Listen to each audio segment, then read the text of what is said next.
Here. I'm elated to see the number of people who came through tonight and earlier in the day when the documentary was screened earlier. I am really blessed to be among this particular panel, to engage with some of the folks who were responsible for the documentary, and of course AJ himself. And I just want to kind of continue the message of that particular film, where the discussion is about love. And in this current climate, in this current era, it seems like love is a facade and it's too warm and mushy. We need to get as tough as the toughest among us. But the truth of the matter is, love is what brought me here today. I have a love that extends beyond this space, where I truly am concerned and in total love with our children.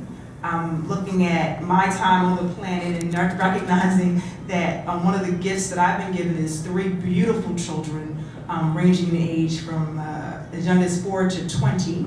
And I also have a nephew who is 15 years old, who I'm concerned about on a daily basis. And the concern comes from the first piece, or the first place, which is actual and absolute love. Some of our teenagers, our young people, don't necessarily hear those messages from parents on a consistent basis.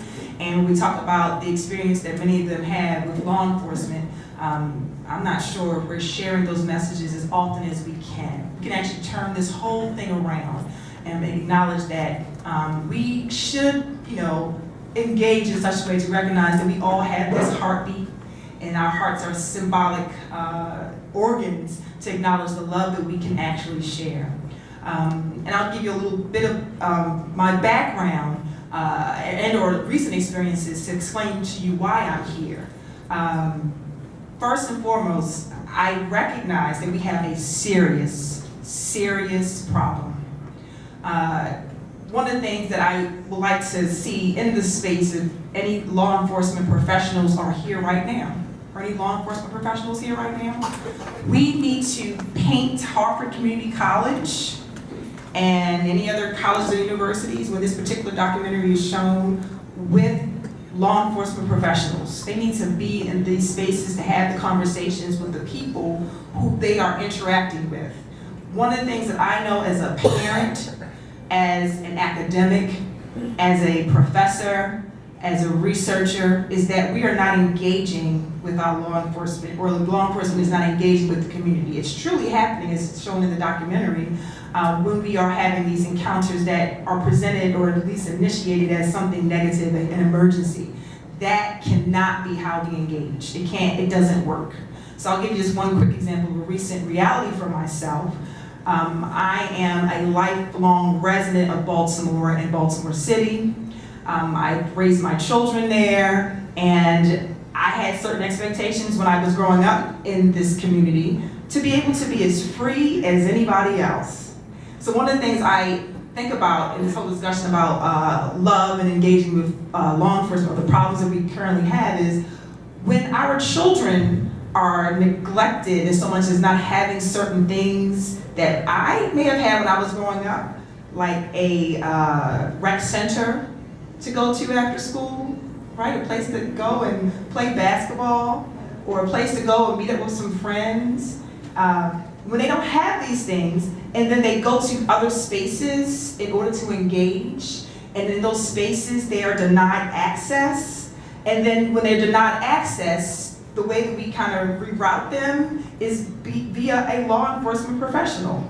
And it's actually painful for me to see, for example, at one of our malls in Baltimore, in the Towson area, I'm not naming them all, but you can figure it out. At this present time, actually since September 2016, Towson Mall has said that on Friday nights at 5 and beyond, and Saturday nights at 5 and beyond, a person who is under the age of 18 cannot enter unless they are with an adult, okay? And this particular thing has happened, I think, at Marley Station and at Christiana Mall in Delaware and some other malls in this region. But what's happened is the people may have been uncomfortable or not in agreement with this particular policy, right?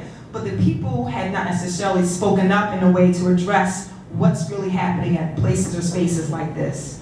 So currently Town Center, I just said it, is actually acknowledging that this is not a discriminatory practice. This is what they're saying in response to what's happened in terms of addressing this particular problem. They've acknowledged that coming to, or asking for young people to bring an adult to the mall, it's because they want to create a family-friendly atmosphere for our patrons at this particular mall.